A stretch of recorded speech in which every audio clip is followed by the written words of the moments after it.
ini ibu-ibu jangan tinggalkan. Bisa dibaca sesudah sholat subuh, bisa juga dibaca sesudah sholat duhur.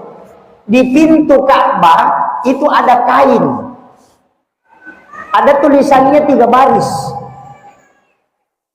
Itu 400 ulama berkumpul baru ditempel tulisan itu, dipilih.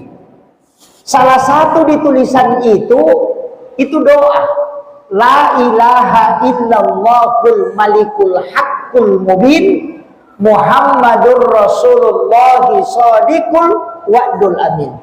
Itulah orang Bugis bilang si makna Ka'bah. Amalkan itu 100 kali sesudah sholat subuh atau sesudah sholat duhur dibaca 100 kali. Pilih salah satu di situ. Kalau dibaca 100 kali, anak-anakmu tidak akan fakir dan engkau pun tidak akan fakir hingga meninggal. Itu Rasulullah menjamin itu. Kalau suratul Waqiah agak panjang, Bu. Tapi kalau ini pendek. La ilaha illallahul malikul haqqul mubin, bisa sampai di situ. Tapi kalau mau sempurnakan masih ada sambungannya. La ilaha illallahul malikul haqqul mubin Muhammadur Rasulullah shadiqul wa'dil amin.